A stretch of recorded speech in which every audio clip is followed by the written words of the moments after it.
السلام علیکم سامعین، 20 رمضان المبارک اور 31 مارچ ہے۔ آج غروب آفتاب سے اعتکاف شروع ہو جائے گا۔ اس سلسلے میں مجلس دعوت الحق کے چیئرمین مفسر قرآن حضرت مولانا عبدالستار سلام قاسمی دامت برکاتہم کا اہم خطاب پیش خدمت ہے۔ السلام علیکم ورحمۃ اللہ، نحمدہ ونصلی علی رسولہ الکریم، اما بعد۔ سوشل انڈیا نیوز کے معزز سامعین و ناظرین حضرات، رمضان المبارک کی آج ہندوستان کے طول و عرض کے اکثر و بیشتر علاقوں میں 20 تاریخ ہے۔ اس طرح آج چند گھنٹوں کے بعد مغرب سے آخری عشرہ شروع ہو رہا ہے۔ یہ آخری عشرہ رمضان المبارک کی ایک خاص عبادت اعتکاف کے لیے بھی جانا جاتا ہے اور مخصوص ہے۔ اعتکاف پر اگر ہم غور کریں تو جس طرح نماز اور روزہ اور زکوٰۃ اور حج اور دیگر عبادات یہ ہزار سال سے تقریباً تمام ہی انبیاء علیہم السلام کے زمانوں سے ان عبادات کا ثبوت ملتا ہے، وجود ملتا ہے، اور قرآن کریم کی آیات شاہد ہیں۔ یہ الگ بات ہے کہ جو نماز نبی اکرم صلی اللہ علیہ وسلم نے جس کی تفصیل بتائی، قرآن نے جس کا ذکر کیا، اس انداز کی وہ نماز پہلے نہ ہو، روزہ اس طرح کا نہ ہو، ورنہ روزہ بھی خود قرآن کہہ رہا ہے کہ کما کتب علی الذین من قبلکم، کہ پچھلی تمام امتوں پر فرض تھا۔ یہ الگ بات ہے کہ کتنے دنوں کا تھا اور اس روزے کے رکھنے کی کیا صورت تھی، کب افطار ہوتا تھا، کب سحری ہوتی تھی یا نہیں ہوتی تھی۔ بہرحال ان تمام عبادات کا جس طرح پہلے سے ثبوت اور وجود ملتا ہے، زمانہ قدیم ہی سے تمام انبیاء علیہ السلام کی شریعتوں میں ہم دیکھتے ہیں کہ اعتکاف کا وجود بھی ہزار سال سے ملتا ہے۔ قرآن کریم کی آیات شاہد ہیں کہ اعتکاف کا وجود تھا۔ یہ الگ بات ہے کہ اس کی صورت کیا تھی اور کیا نہیں تھی۔ دیکھیے، حضرت ابراہیم علیہ السلام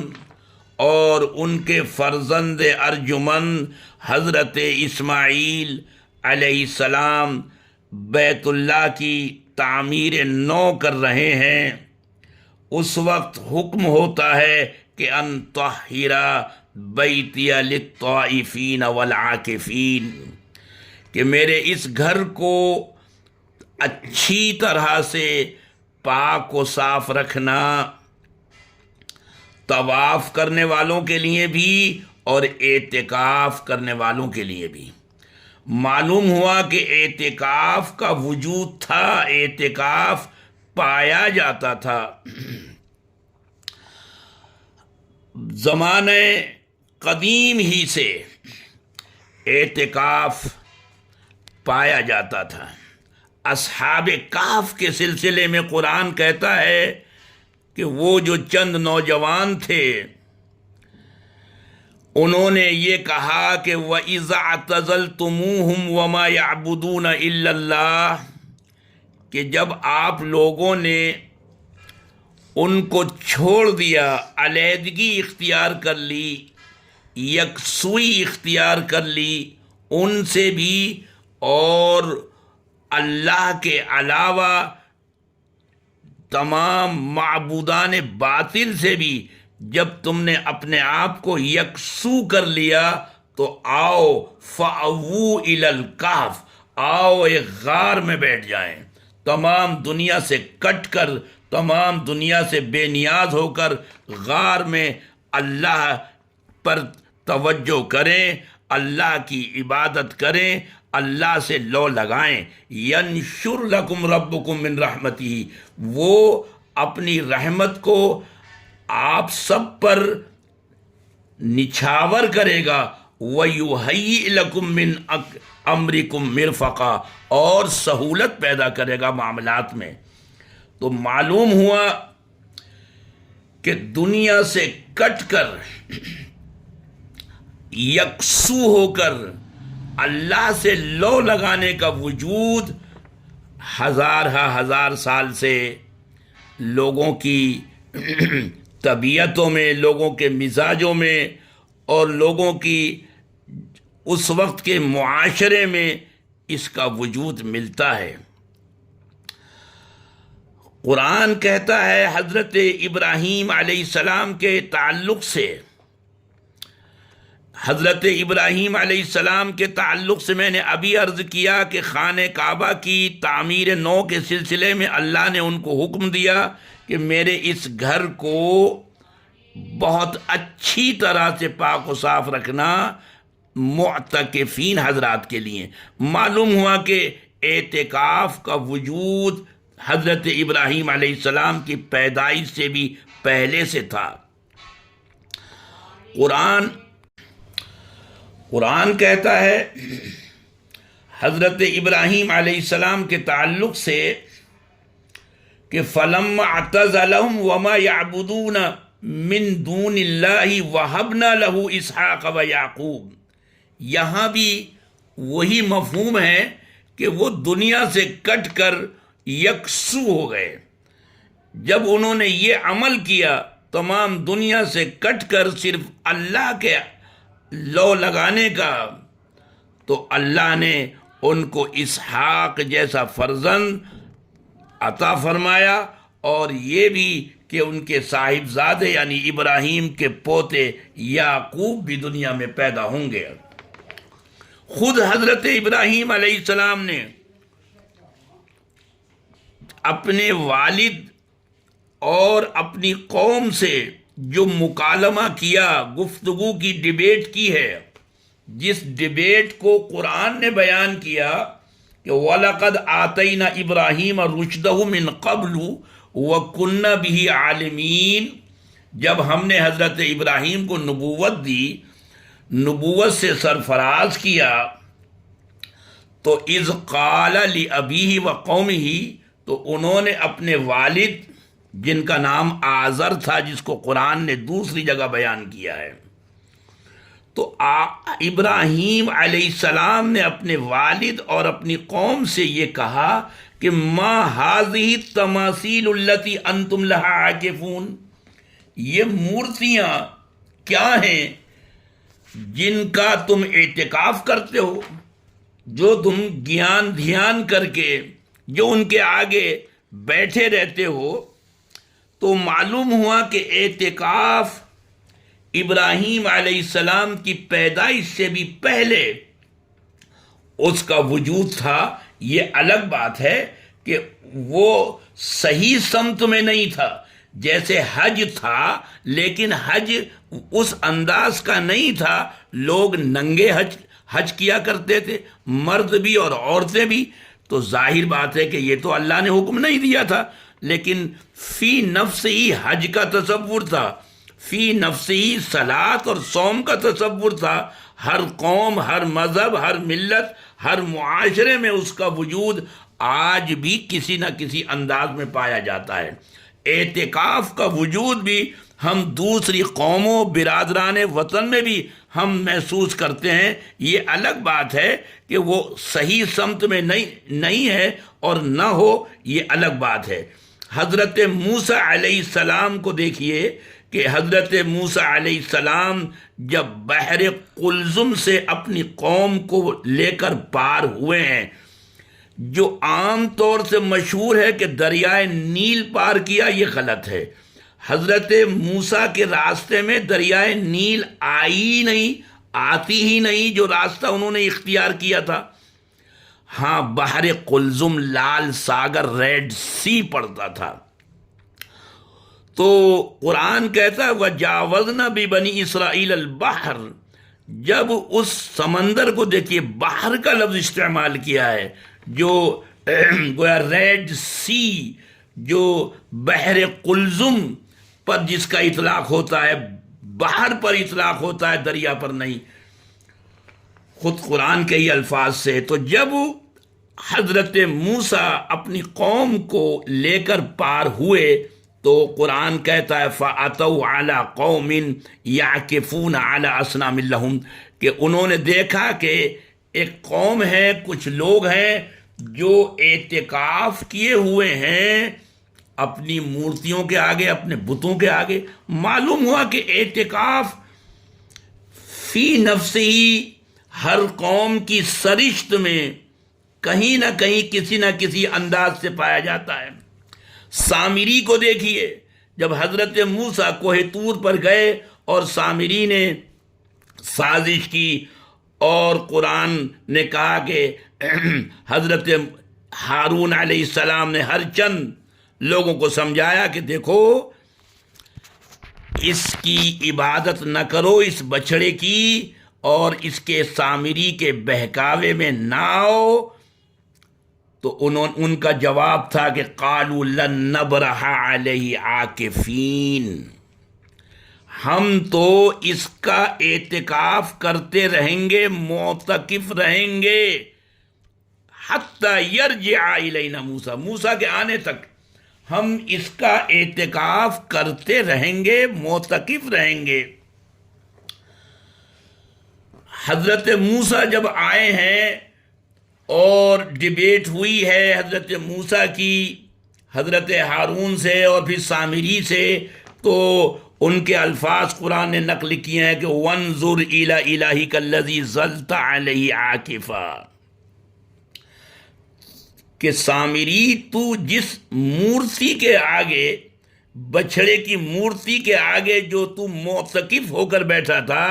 اب تو اس کا حال دیکھ اور اس کا حشر دیکھ کہ ہم اس کا کیا کرتے ہیں، جلا کر خاک کر دیتے ہیں۔ بہرحال قصہ مختصر یہ کہ دنیا سے کٹ کر اللہ سے لو لگانے اور اس کا دھیان کرنے کا تصور زمانہ قدیم سے چلا آ رہا ہے، اور فی نفس ہی اس کی اجازت تھی، اللہ کا حکم تھا۔ وَرَهْبَانِيَةً ابْتَدَعُوهَا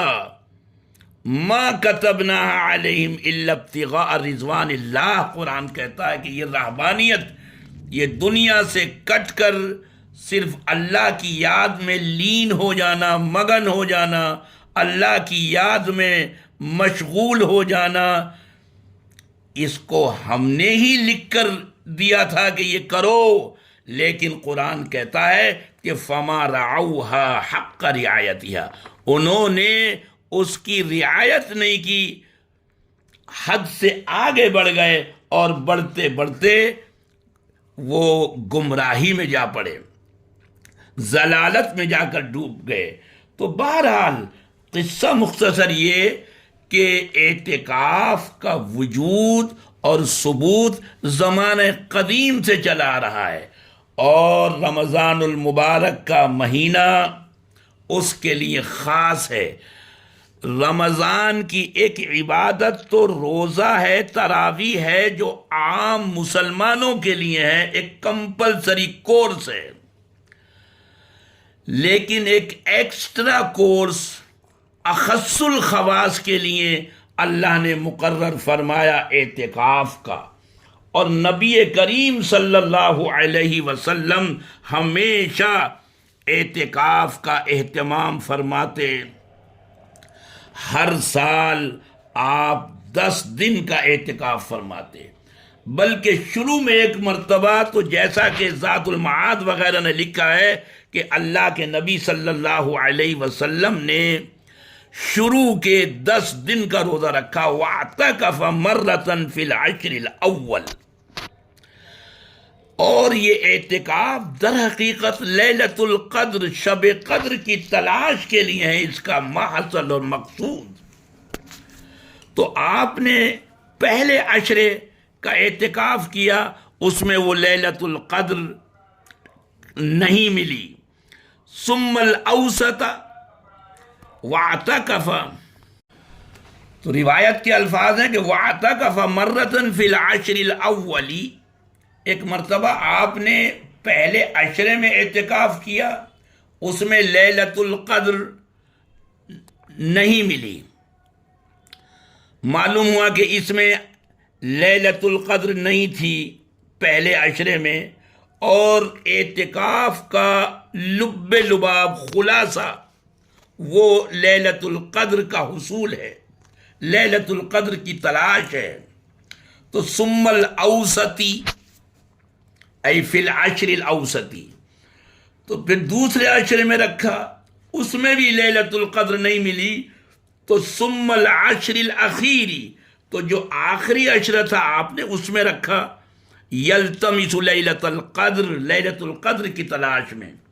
ثم تبین له انہا فی العشر الاخیر، اور پھر آپ پر یہ بات منکشف ہوئی کہ لیلۃ القدر آخری عشرے ہی میں ہوتی ہے،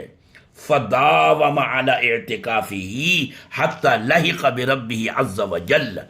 تو پھر آپ نے ہمیشہ آخری عشرے کے اعتکاف پر مداومت کی، ہمیشگی کی، آپ نے ہمیشہ آخری عشرے کا اعتکاف کیا۔ ہاں، ایک مرتبہ فتح مکہ کے موقع پر جو رمضان المبارک میں پیش آیا، آپ چونکہ مدینے میں نہیں تھے، سفر میں تھے، تو آپ نے اس کی قضا کے طور پر اگلے سال 20 دن کا آپ نے اعتکاف فرمایا۔ بہرحال میرے عزیزوں اور دوستوں، اعتکاف بہت بڑی عبادت اور کرنے والوں کے لیے بہت بڑی سعادت ہے۔ یہ سنت مؤکدہ علی الکفایہ ہے، یعنی پورے محلے میں کوئی ایک شخص بھی اگر یہ اعتکاف رکھ لے، اعتکاف کر لے، مسجد میں اعتکاف کے لیے مسجد شرط ہے، کوئی بھی مسجد جہاں جماعت سے نماز ہوتی ہو، مسجد کا تو مفہوم ہی یہ ہے کہ وہاں نماز ہو، مسجد کے معنی ہی یہ ہے، مسجد تو بنائی ہی اس لیے جاتی ہے کہ وہاں نماز ہو، جماعت کے ساتھ نماز ہو۔ تو بہرحال کوئی بھی مسجد جہاں جماعت سے نماز ہوتی ہو، اس میں اعتکاف کرنا مسنون ہے، سنت علی الکفایہ، سنت مؤکدہ علی الکفایہ ہے، یعنی اگر محلے کا کوئی ایک شخص بھی اعتکاف نہیں کرتا تو سارا محلہ گنہگار ہوگا۔ اعتکاف عورتوں کے لیے بھی مسنون ہے، لیکن مسجد کے بجائے وہ اپنے گھر کے کسی کونے کو مسجد بنا لیں۔ ایک مسجد ہوتی ہے جو گویا مستقل نماز کے لیے بنائی جائے، اور ایک مسجد یعنی ٹمپریری، عارضی طور پر، تو گھر کے ایک کونے میں ہماری مائیں اور بہنیں جگہ متعین کر لیں اعتکاف کے لیے۔ عورتوں کا اعتکاف اور بھی زیادہ آسان ہے کہ وہ گھر میں بیٹھی رہیں ایک کونے میں، اور اعتکاف کے اجر و ثواب کو حاصل کرتی رہیں۔ بہرحال عزیزوں اور دوستوں، اعتکاف کی حالت میں معتکف کے لیے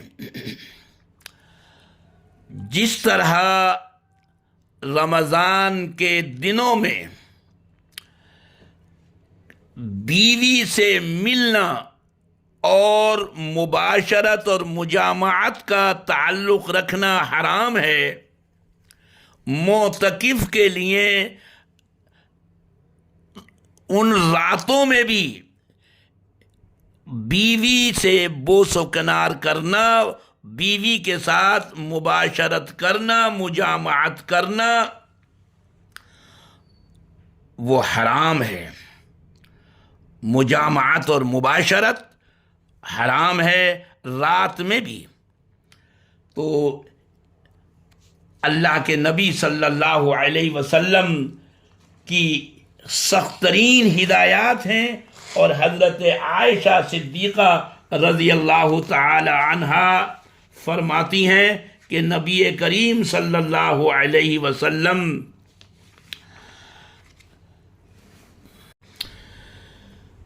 ان کی روایت کے الفاظ آپ سن لیں کہ عن عائشہ قالت السنۃ علی المعتکف ان لا يعود مریضا ولا يشهد جنازة ولا يمس المرأة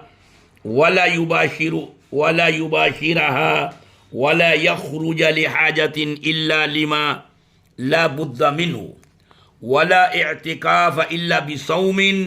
ولا اعتکاف الا في مسجد جامع۔ حضرت عائشہ ام المومنین فرماتی ہیں کہ سنت یہ ہے، اور جب لفظ سنت کوئی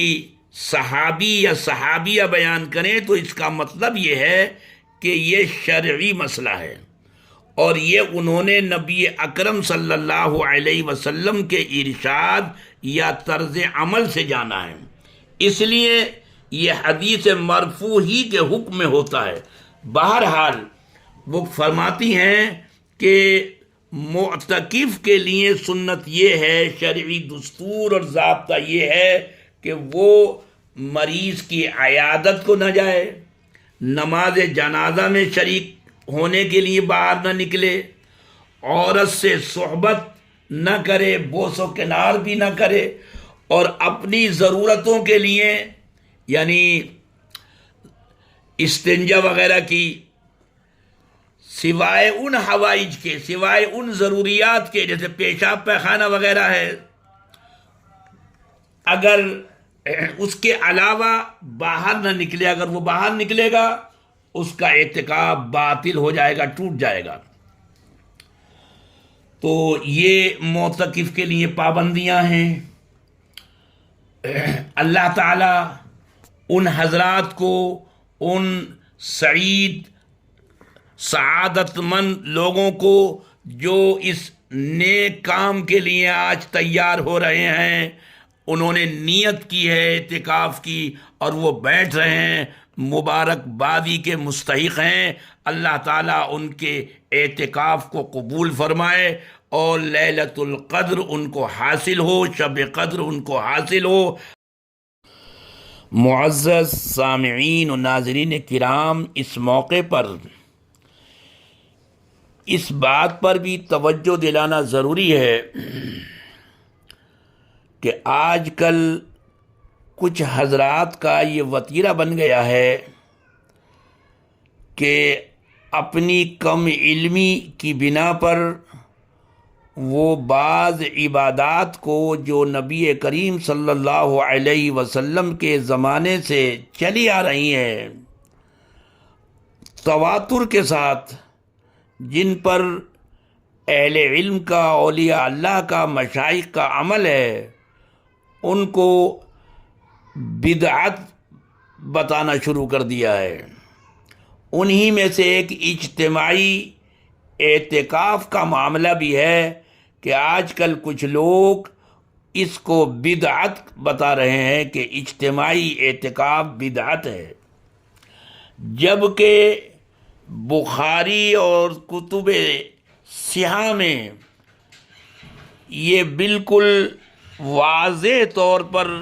وہ روایات موجود ہیں جس میں نبی کریم صلی اللہ علیہ وسلم کے ساتھ صحابہ کرام رضوان اللہ تعالی علیہم اجمعین کا اجتماعی اعتکاف موجود ہے، مذکور ہے۔ چنانچہ بخاری کی روایت ہے عن ابی سعید الخدری رضی اللہ تعالی عنہ کان یعتکف فی العشر الاوسط من رمضان، نبی کریم صلی اللہ علیہ وسلم کے بارے میں حضرت ابو سعید خدری کہتے ہیں کہ آپ درمیانی عشرے میں رمضان کے اعتکاف فرمایا کرتے تھے۔ چنانچہ ایک سال فاعتکف عاماً،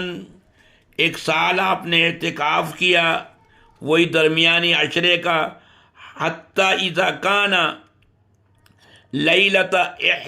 21 وہی اللیلۃ التي یخرج من صبیحتها من اعتکافی، جب 21ویں شب آئی جس کے اگلے دن صبح کو آپ کو نکلنا تھا اعتکاف سے، قال آپ نے فرمایا کہ من کان اعتکف معی فلیعتکف العشر الاواخر، آپ نے فرمایا کہ جن حضرات نے میرے ساتھ اعتکاف کیا ہے وہ آخری عشرے کا بھی میرے ساتھ اعتکاف کریں، اجتماعی اعتکاف۔ دوسری روایت ہے کہ حضرت ابو سعید خدری سے پوچھا کہ کیا آپ اعتکاف کرتے تھے رمضان میں؟ انہوں نے کہا قال نعم، بالکل، اعتکفنا، ہم صحابہ نے اعتکاف کیا ہے، اعتکفنا مع رسول اللہ صلی اللہ علیہ وسلم العشر الاوسط من رمضان، دوسرے عشرے کا ہم صحابہ نے، صحابہ کی جماعت نے۔ اور پھر وہی ہوا کہ لیلۃ القدر جو دکھائی گئی تھی اس کا حصول نہیں ہوا، تو آپ نے ارشاد فرمایا کہ فمن کان اعتکف مع رسول اللہ صلی اللہ علیہ وسلم، آپ نے فرمایا کہ جس نے میرے ساتھ اعتکاف کیا تھا دوسرے عشرے کا، فلیرجع، وہ واپس اپنے گھروں سے آئیں، پھر اجتماعی اعتکاف کریں۔ فرجع الناس الی المسجد، وہ تمام لوگ جو آپ کے ساتھ دوسرے عشرے میں اجتماعی طور پر اعتکاف کر رہے تھے وہ پھر مسجد میں آ گئے، حاضر ہو گئے، اور آخری عشرے کا آپ نے اعتکاف کیا۔ تو نفس اعتکاف تو بہر صورت جائز ہے، بلکہ سنت ہے، اس کو بدعت بتانا وہ نہایت کم علمی اور کم عقلی اور بڑی جسارت کی بات ہے۔ ہاں، یہ بات ضرور ہے کہ ریاکاری اور دکھاوے کے لیے، نام و نمود کے لیے یا دوسرے دنیاوی مقاصد کے لیے مشائخ کے ساتھ، بزرگوں کے ساتھ، ان کی خانقاہوں میں، مساجد میں اعتکاف کے لیے ایک سیلاب کی طرح آ جانا، دنیاوی مقاصد کے لیے، رضا الہی کے لیے تو کتنے بھی آئیں، لیکن دنیاوی مقاصد کے لیے، دیگر چند روزہ زندگی کے منافع کی خاطر یا محض اپنے شیخ کی خوشنودی حاصل کرنے کی غرض سے، نہ کہ اللہ کی خوشنودی اور اللہ کی رضا حاصل کرنے کے لیے، تو ظاہر بات ہے کہ ایسی ریاکاری کا اعتکاف تو اعتکاف وہ نماز منہ پر مار دی جائے گی، روزہ منہ پر مار دیا جائے گا، زکوٰۃ منہ پر مار دی جائے گی، حج منہ پر مار دیا جائے گا۔ اعتکاف کا اعتکاف ہی نہیں بلکہ ہر وہ عبادت جو فرض ہے، اعتکاف تو فرض بھی نہیں ہے، سنت علی الکفایہ ہے، لیکن جو فرض عبادات ہیں وہ بھی اگر ریاکاری اور دکھاوے کی غرض سے ادا کی جائیں تو منہ پہ مار دی جائیں گی اور بجائے ثواب کے عذاب کا ذریعہ بنیں گی۔ تو ہونا یہ چاہیے کہ ایسے ناصحین، معتکفین کو توجہ دلائیں کہ آپ اپنے شیخ کے ساتھ مسجد میں اعتکاف کر رہے ہیں، یا وہ مشائخ اپنے مریدین اور منتسبین اور اہل اہل و عیال کے ساتھ لوگوں کو دعوت دے رہے ہیں، تو بے شک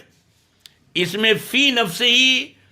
تو حرج ہونا تو دور کی بات ہے، یہ تو عین سنت ہے، لیکن اس میں توجہ یہی دلائی جائے کہ مقصد حقیقی اللہ کی رضا اور اللہ کا تقرب، تعلق مع اللہ ہونا چاہیے۔ وآخر دعوانا ان الحمد للہ رب العالمین۔